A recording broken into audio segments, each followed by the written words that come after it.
Yo, this is how to build your own sound. This is you, an aspiring artist slash producer, and you think to yourself, I want to be the next Kanye. I want to be the next Cardi, the next Tyler, the next Metro. I want to try and build my own unique sound that differentiates me from the rest. In this guide, I'm gonna give you the steps it takes to create your own signature sound and create music like the greats.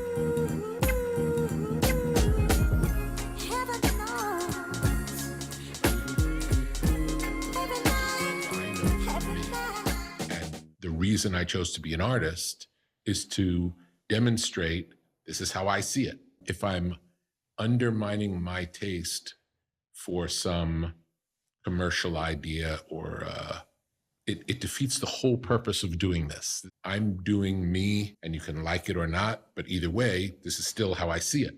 Okay, so who is that weird wizard man, and what is he saying? His name is Rick Rubin, and he's collaborated with many artists such as Kanye, Travis Scott, crossing through all genres such as pop, rock, and hip-hop. The thing about him is he's not a singer, he doesn't play any instruments, he can't use any studio equipment, he's not involved in any music at all. He acts more as a coach who helps musicians achieve their full potential through helping them with creative direction. Going back to the interview, his creative advice was that taste is the foundation. It plays a major role in what you create and why you create. Taste is a preference and choices. It defines what you like and what you don't like.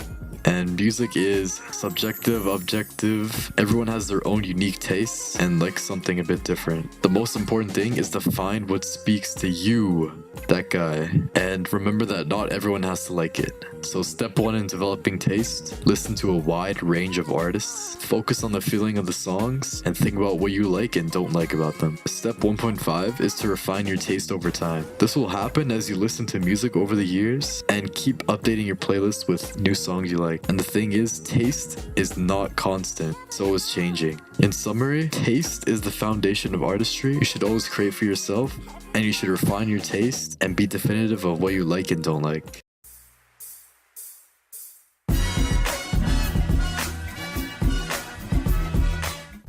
Most people think your sound is already out there waiting for you and you just have to find it. But in reality, this is not the case. Music is much more similar to sports. We all start out on the same playing field, and the main way to get better is to practice and gain skill over time, incrementally. Music is exactly like this, except skill is not as concrete as how many free throws you can land or anything trackable. It's more about your holistic ability to create, developing a good ear, melodies, etc. And this ability to create is attained through hours of creating and practice like sports. In other words, your sound is built, not found. This is where step 2 comes in, emulate. This is the main way you'll be building your skill to eventually create your own sound. So what does it mean to emulate, and why am I telling you to do this? Emulating can be described as imitating or copying someone else. You might ask why you should imitate if the last section was all about being yourself. The first thing we need to do to answer both of those questions is to look at the 2 issues after step 1. Let's say you followed step 1 and built up your taste and have the perfect idea of what to make. Firstly, you'll most likely not have the execution to create it. Smash hit.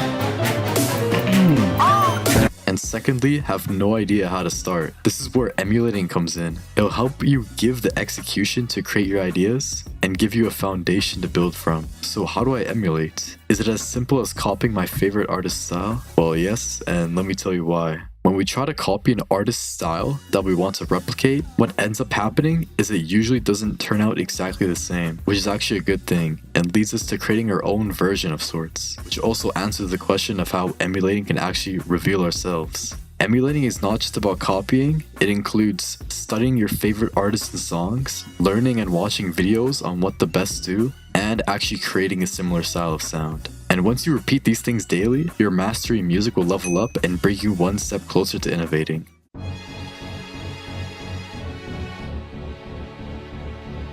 In reality, innovation doesn't happen all at once. Rather, you mix emulating and innovating as you progress in your music journey. This is why time and repetition is key. When you think of innovation or new waves of sound, It's simply a combination or evolution of previous ideas, experimenting with them and combining, and what ends up is something completely new and interesting. If you have lots of experience creating and experimenting with music, then you're gonna have more ideas to pull from and combine. This is why innovating becomes easier and better as you get better. I think another important part of innovating is putting those past ideas in your own way, or putting your own spin on it. I would describe the formula for innovation as it equals taste plus skill. It's all about making something true to yourself work while experimenting with it and having those repetitions to try and make something great. In summary, you build a sound by 1, developing taste and listening to music and creating for yourself. 2, emulating styles by putting in practice, copying and learning from the best. And finally 3,